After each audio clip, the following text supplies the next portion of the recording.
Hey YouTube, this is Dean making another vid. If you like my content, please consider hitting the like button. Also, please consider subscribing, as it is very much appreciated. Sad day. Happy Flint and Steel sad day, everyone. Let's get on to it.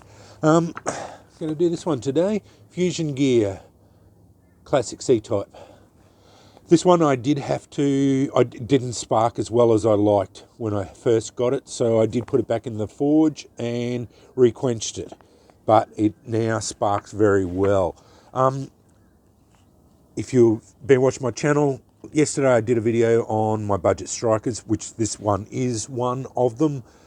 I was having trouble with my stone. So this is some Aussie grey, and I re-napped all the stones that I had, swapped them all out. Now they've got all sharp edges again, and as you can see, sparking very well again. I'm going to do, which I haven't done for a long time, I won't blow it into flame, traditional tinderbox. That's a 1700s German silver. It's a reproduction, but wouldn't be able to afford to buy a proper 1700s traditional tinderbox. Ted Cash German silver tinderbox. This is my fancy one because I bought the German silver one. They're the more expensive version of the tinder boxes. This is an organic one. I throw everything into my tinder boxes, my char tin. So it's got all sorts of stuff in it, char cloth, everything. So it tends to have a lot of stuff in it. Normally you'd only use punkwood in it or fungus, but I tend to put just about everything in it. And as I said, this is an organic sort of thing, and it just grows as it goes. So I'll take the char cloth off the top because it's usually pretty easy to get going. It takes one spark to get it going. But I've got punkwood in the bottom on there, and I use the cast over method. A lot of people will cast down into this. So they'll hold the striker like that and cast.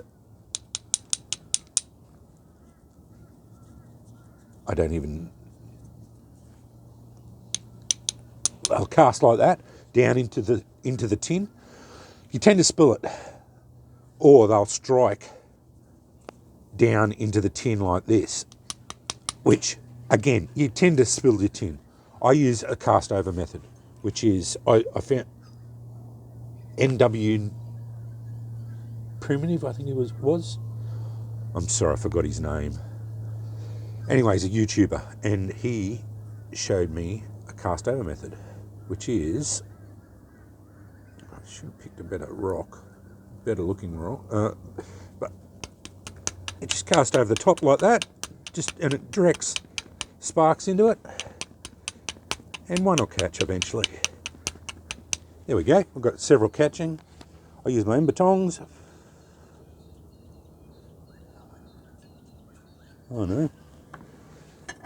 As I haven't used this one in a while, the embers are going out. There we go.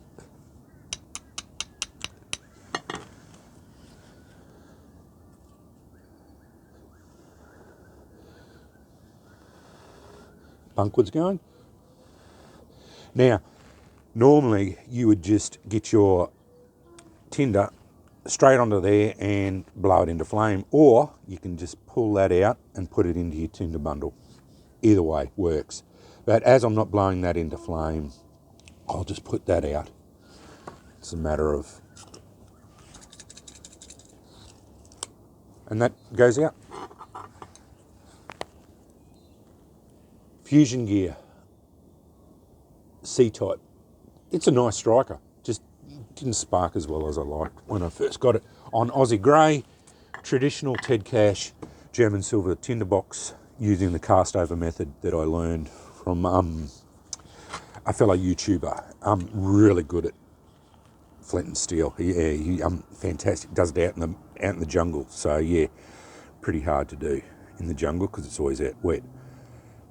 Happy Flint and Steel sad day, everyone. Thanks for watching. Stay safe.